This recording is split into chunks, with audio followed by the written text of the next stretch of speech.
고든창 박사님, 반갑습니다. 황교안입니다. 박사님은 미국 내에서 가장 통찰력 있는 동북아 지역 전문가입니다.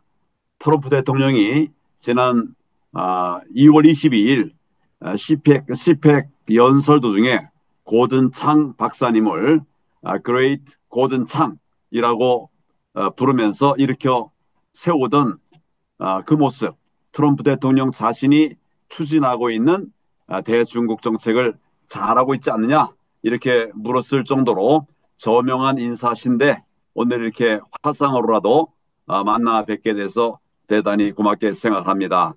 저도 대통령 권한 대행 시절에 그 트럼프 대통령을 통화를 한 일이 있습니다. 3번 한 일이 있는데 아주 역동적이신 분이었고 뭐 저하고 대화할 때도 100% 코리아와 함께한다. 100% 권한 대행과 함께한다. 이런 말씀을 했던 기억이 납니다. 오늘 이렇게 그 트럼프 대통령 신뢰하는 고등차 우리 그 박사님하고 함께 하게 된 걸 대단히 기쁘게 생각합니다. 반갑습니다. 인사 말씀 듣고 싶습니다.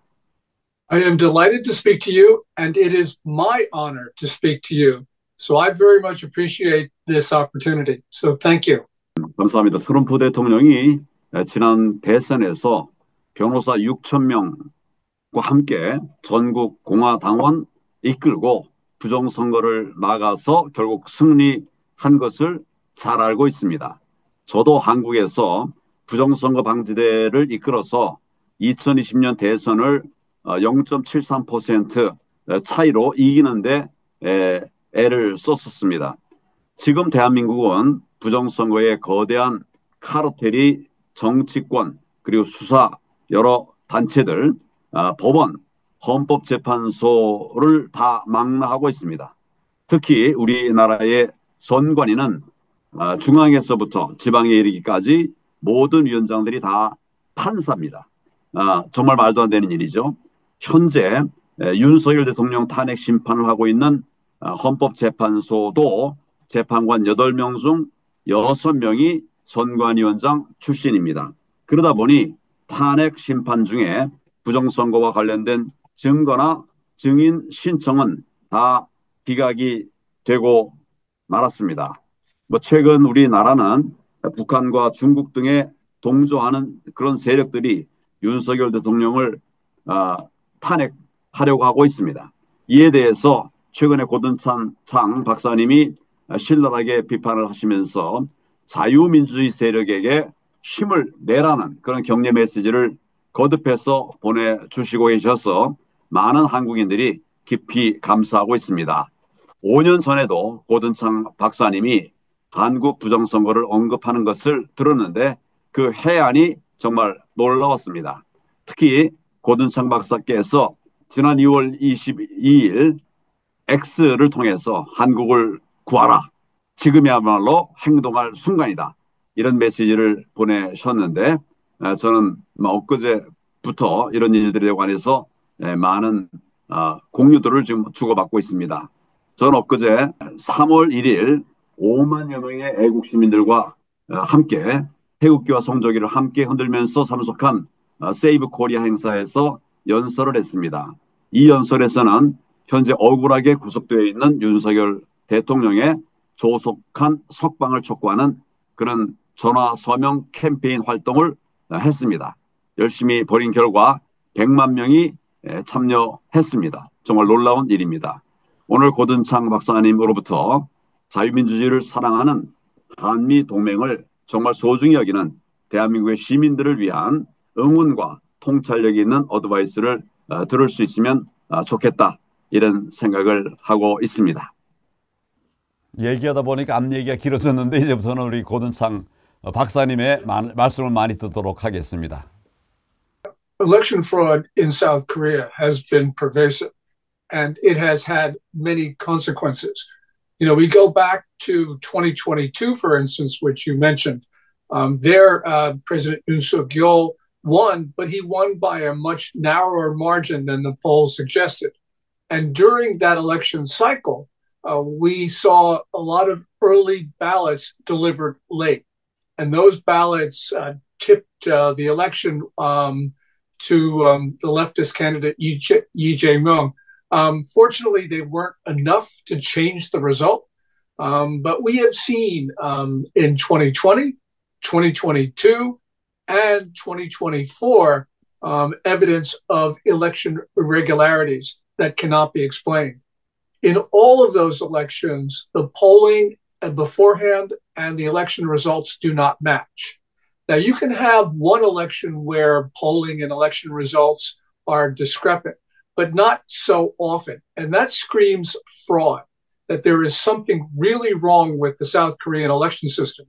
And what is especially disturbing is that the National Election Commission, as you point out, has dismissed all allegations of fraud. They won't investigate it. What they are is they're investigating the people who raise the questions, the legitimate questions about election fraud. There have been too many of these overwhelming victories for Minju, the Democratic Party of Korea, the leftists, the progressives. And that says that there is a pattern of election fraud that now goes back a half decade. 트럼프 대통령과 마찬가지로 윤석열 대통령 역시 비상계엄을 통해서 부정선거를 지적을 했습니다. 그 배후에 중국이 관련됐다는 의혹이 있는 세계선거기관협의회 AWEB 이것이 관련된 각국의 부정선거 문제에 대해서도 트럼프 대통령과 미국의 생각이 어떤지 그걸 좀 듣고 싶습니다. When we go back to the 2020 National Assembly election in South Korea, we saw a couple things which were really strange. First of all, the National Election Committee uses servers from Huawei Technologies, the Chinese company. And we know that Beijing has been able to use Huawei servers and access them remotely, even though those servers are in other countries. So the National Election Commission just opened up their election system to Chinese surveillance by using those servers from Huawei. But also there is reliable reporting that Minju, the Democratic Party of Korea, actually cooperated with Tencent, the Chinese internet giant, to work on an algorithm to change votes. In 2020 election, there was an early balloting, and Minju was able to figure out how to switch ballots from the first day of voting to the last day of voting in a way that would not appear to so that there would not appear to be fraud. But what was really interesting was that there were so many elections which were tipped to Minju, and it was unexpected, and it was an overwhelming victory for the Democratic Party of Korea. We also saw this in the 2024 National Assembly election, and National Election Commission actually admitted that it had hired Chinese nationals to count ballots, which is, to me, extremely strange. So we start putting all of this together, and we can see that China has worked actively with Minju to rig the elections. And this has been going on now for a half decade. And this means that if there's going to be another election, if the Constitutional Court removes President Yoon and there's another election, we can be sure that China, along with its friends in Minju, will be rigging the election so that a Minju candidate wins. And that, of course, would be Yi Jae-myung, who is very, very pro-North Korea, very pro-China, very anti-US, and very, very communist. 감사합니다. 좋은 말씀입니다. 이제 화제를 좀 바꿔서 우리나라의 더불어민주당은 윤석열 대통령의 헌법적 권한인 비상계엄을 오히려 내란이라고 규정을 하고 탄핵하려 하고 있습니다. 저들의 목적이 뭐라고 보시는지 말씀을 듣고 싶습니다. The true objective of Minju is to seize power from President Yoon and then to turn South Korea into a socialist state. They have made it very clear that they do not believe in the Republic of Korea. Their country is not South Korea. Their country is Korea, which means they want to merge South Korea out of existence, a merger with the Kim regime, the Democratic People's Republic of Korea. Now, that I think is impossible in a sense, because North Korea would require the submission of South Korea. So this would mean the end of democracy. It would mean the end of freedom. It would be the end of the Republic of Korea. So their goal is, I think, a socialist communist state. And that is completely unacceptable, even to many leftists in South Korea. But nonetheless, Lee Jae-myung is very ruthless, and he's an extremist, and he will bring dangerous elements into the government should he be elected president. 예, 감사합니다. 우리 고든창 박사께서는 그간에 문재인은 간첩이다. 그런데 이재명은 더한 사람이다. 이렇게 한국의 공산화에 대해서 경고 메시지를 계속 내주셨습니다. 감사합니다. 저도 23년간 공안검사를 하면서 통진당을 해산하고 통합진보당 또 국가보안법을 폐지하는 이런 노력, 그런 시도를 저지하는 이런 역할을 해왔습니다. 대한민국에서 공산당 추종 세력을 몰아내는데 역할을 해왔는데 한국이 공산화가 되면 미국과 세계 자유진영에 어떤 영향을 미치게 되는지 이런 말씀도 해주시면 고맙겠습니다.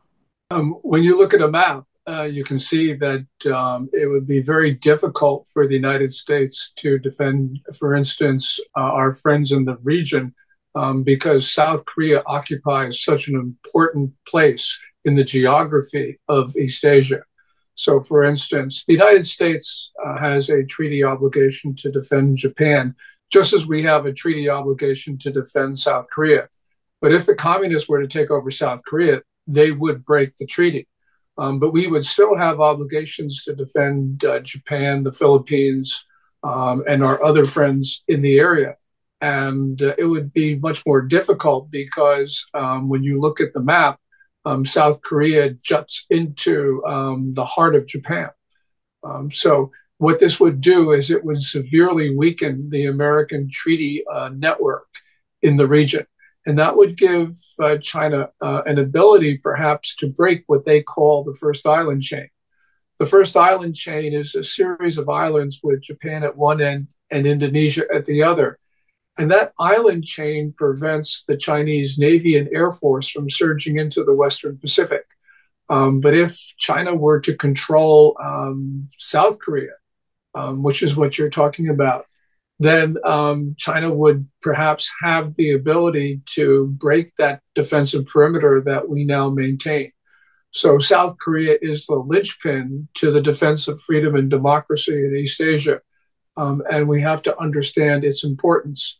And that's why I hope that the Trump administration will talk about the attack on democracy and freedom in South Korea and the attack on President Yoon Suk-yeol.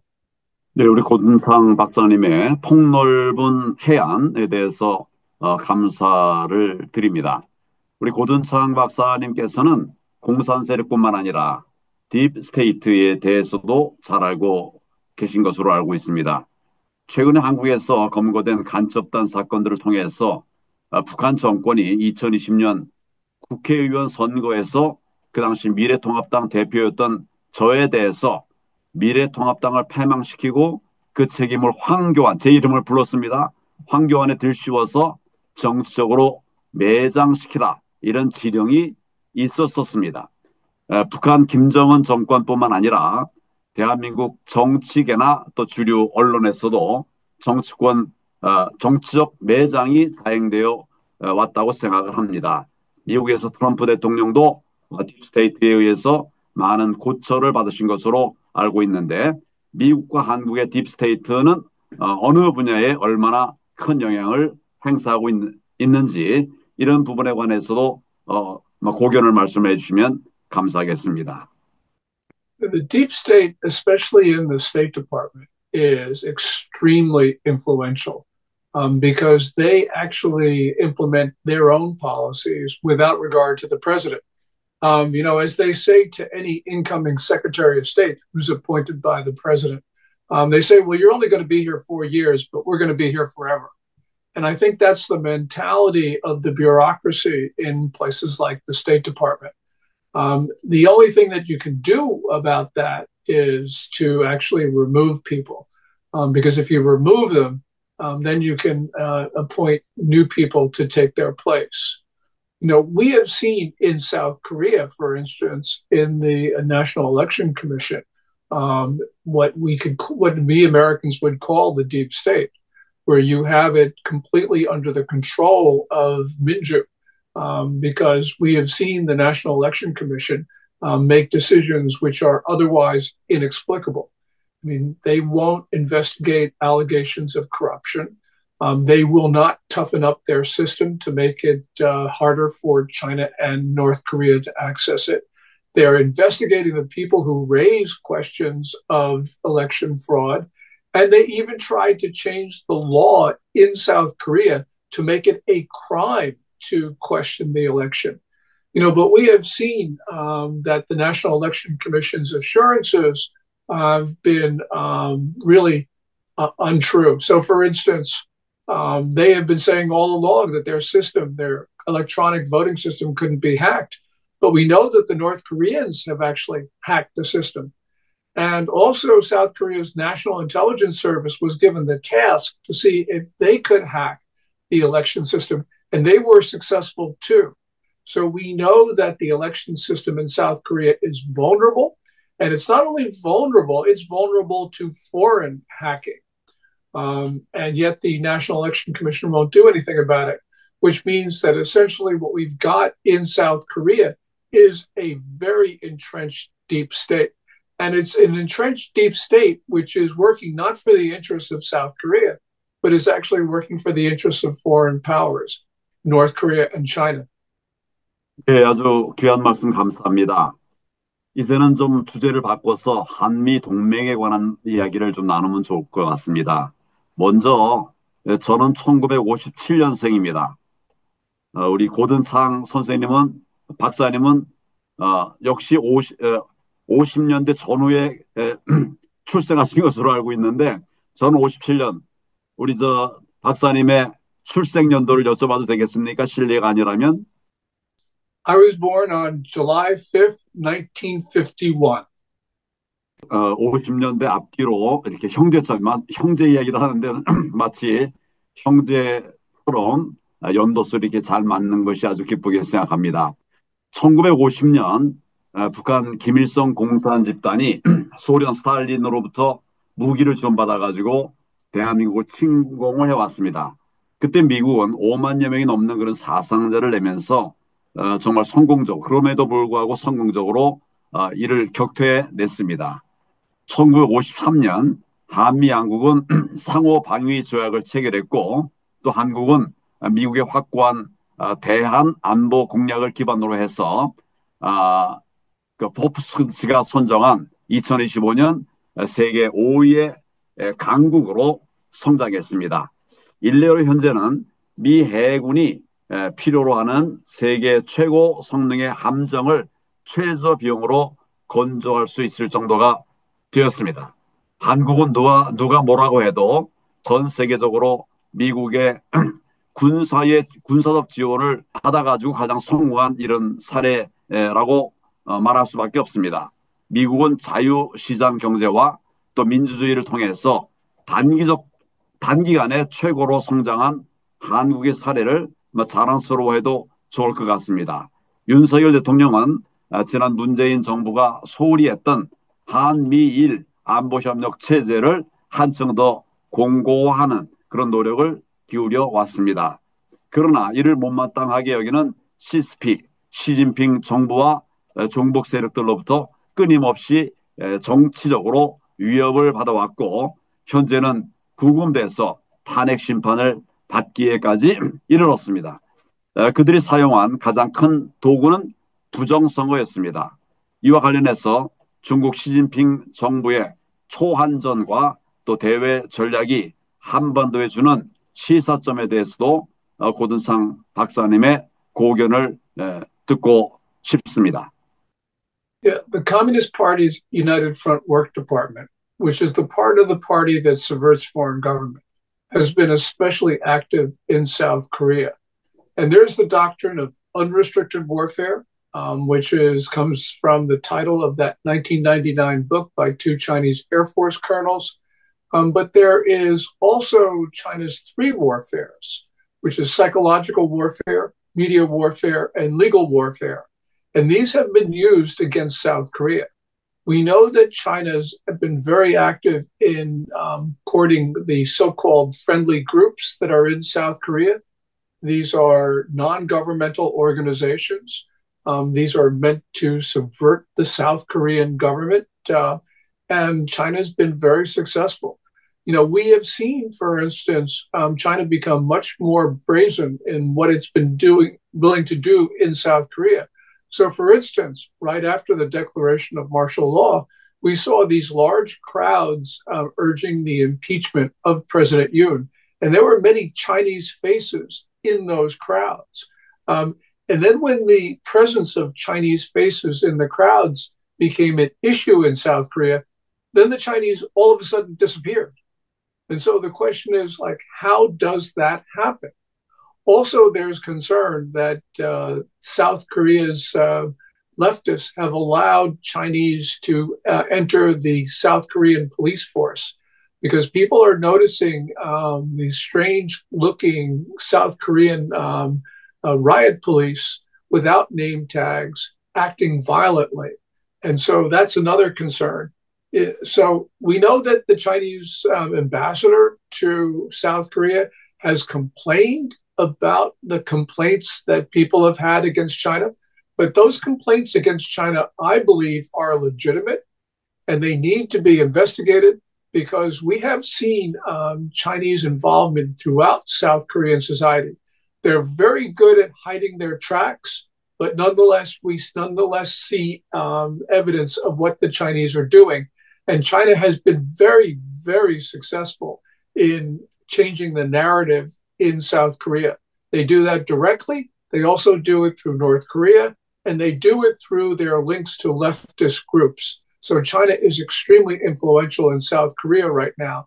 And if there is going to be another presidential election soon, we know that China will try to swing the election to Minju. We will know that they will be involved in ballot rigging. They've been involved in ballot rigging for the last three elections, 2020, 2022, and 2024. So this is something of great concern to South Korea. And it should be of great concern to every freedom-loving people around the world, because freedom is frontline. The front line of freedom in the world is in South Korea right now. 네, 감사합니다. 지금 저 고든상 박사님께서 다음 일정이 또 있다고 말씀을 하셔서 제가 짧게 정리를 하도록 하겠습니다. 이 한미 동맹의 중요성에 대해서 다시 한번 우리가 이렇게 이야기를 나눌 수 있는 기회가 있으면 대단히 고맙겠습니다. 지금 대한민국은 좌파의 폭압 때문에 많이 힘듭니다. 그리고 윤 대통령도 지금 아시는 것처럼 구속돼 있고 나라가 막 흔들리고 있습니다. 그러나 그럼에도 불구하고 지금 대한민국에 무관심했던 정치에 무관심했던 국민들이 일어나고 계십니다. 정말 많은 분들이 여기저기서 모이고 있고 세이브 코리아 행사에는 뭐 20만 명이 모였습니다. 계파를 합하면 한 4, 50만 정도의 많은 사람들이 모여서 이게 뭐냐 하면 결국 대통령을 지켜야 된다고 하는 그런 결기를 보여주는 것이죠. 그리고 또 중요한 것은 젊은이들이 엄청나게 많이 모였습니다. 청년들이 많이 모였다고 하는 것은 이들이 이제 미래를 보고 있다는 이야기죠. 저희는 어떤 어려움 속에서도 미국과 함께 미래를 향해 좀 힘차게 달려나갈 수 있도록 할 것이고 또 어렵지만 지금 그런 상황을 또 만들어내 가고 있다는 점을 말씀을 드립니다. 우리 고든창 박사님께서 앞으로도 우리 한국을 위해서 또 미국을 위해서 많은 역할을 해주시기를 바라고 오늘 이제 이 만남이 출발이 돼서 앞으로도 종종 귀한 이야기를 나눌 수 있으면 좋겠습니다. 우리 고든창 박사님의 인사 말씀 부탁드립니다. Well, as I mentioned, South Korea is the front line of freedom in the world today. It is the most fragile democracy, but there are some very, very good signs. So, for instance, now the approval ratings for President Yoon even though he's been impeached, have been steadily rising and are now in some polls above 50%. And that indicates that people understand that Minju has been overreaching, that Minju is trying to seize power, that Minju, it doesn't represent the best interest of the South Korean state. And that indicates, I think, things are moving in the right direction. You mentioned young people coming out on the streets. The young people in South Korea are fascinated because they see their society as not Korea, but as South Korea. They believe in the South Korean state. And that means they understand that the survival of the South Korean state depends, first and foremost, of course, on South Korea's institutions, but also they see the United States helping to support South Korea. So I am optimistic about the way society is going.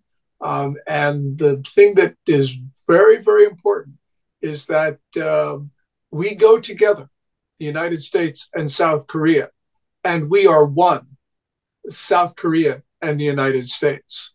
So I wish you all the best, and I will do whatever I can to help, because this is the fight of our world at this moment. It is the fight for freedom and democracy in South Korea. Thank you very much. Go together.